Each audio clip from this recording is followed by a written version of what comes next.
What's up, guys? So I'm about to apply some epoxy resin to my skateboard that I made.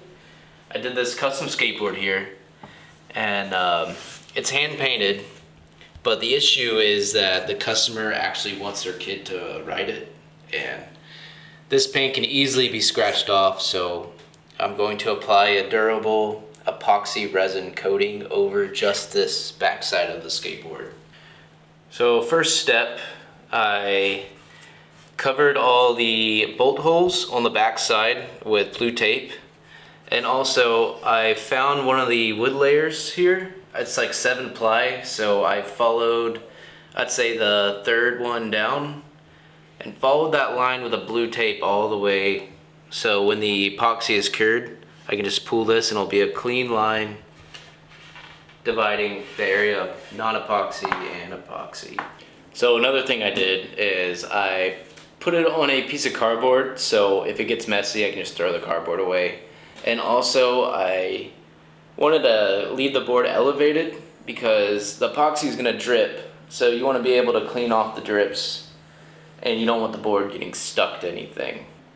So this is the epoxy I'm going to be using. I got it from Home Depot for about 30 bucks. I have gloves because epoxy gets real messy on your hands. Plastic knife for mixing. This for spreading. This just like a business card.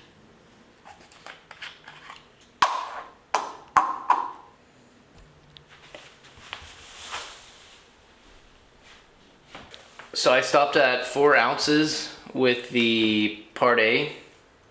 And now for part B, I'm going to stop when the line hits 8 ounces to make sure we have a 1-to-1 ratio.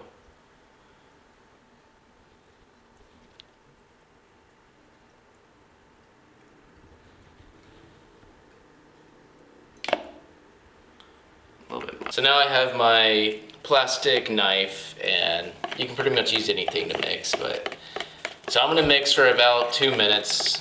Make sure it's really good, scrape the sides, scrape the bottom, because I have ruined many paintings from just not mixing the epoxy well enough.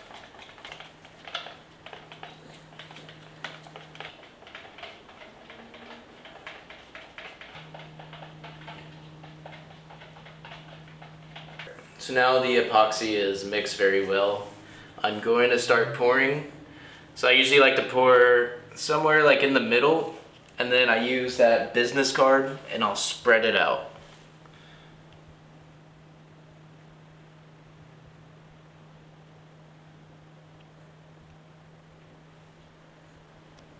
I'm just trying to do like a very light coat. That was way too much.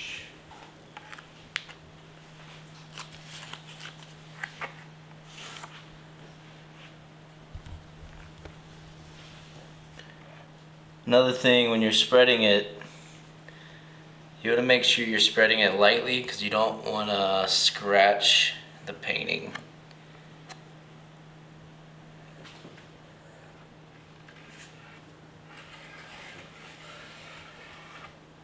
For the first like 5-10 minutes after pouring the epoxy, I'll kind of like babysit the drips on the board. If you come on this side, you can see these like the epoxy is dripping down.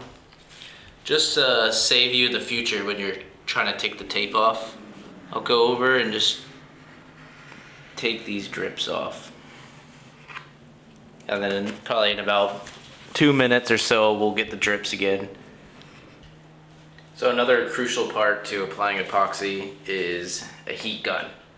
So once you pour the epoxy, you spread it out, a bunch of little bubbles will start forming in the epoxy, and you want to get rid of that. So you just go over real quick with a heat gun and it'll pop all the little bubbles.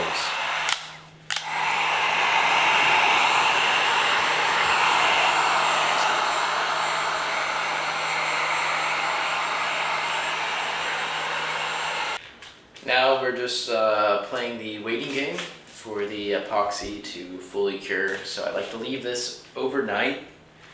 One of my main concerns about while it's still in this sort of sticky phase is dust, hair, anything that can get on the epoxy. It will stay on the epoxy when it's hardened. So I love how I have my dog like right here too, just watching.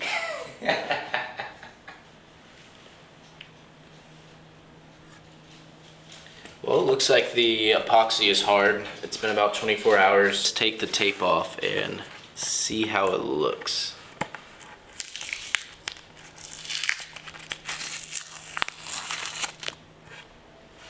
Smells like epoxy. It smells like epoxy. Me and my mujer. During our pour, some of the epoxy has filled into the bolt holes.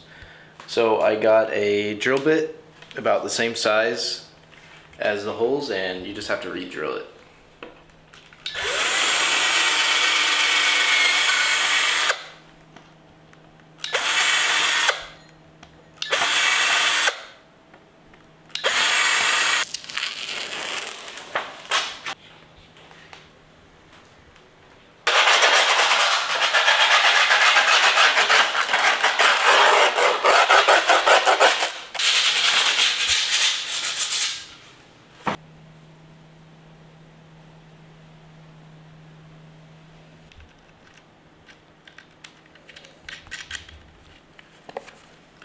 A little wrench.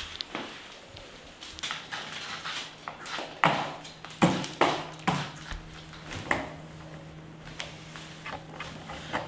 gonna tighten these up a little bit. It's looking good. Alright guys, that's the end of the video. This is going to a new home tomorrow. I hope you learned something from this and my process of how to epoxy a skateboard.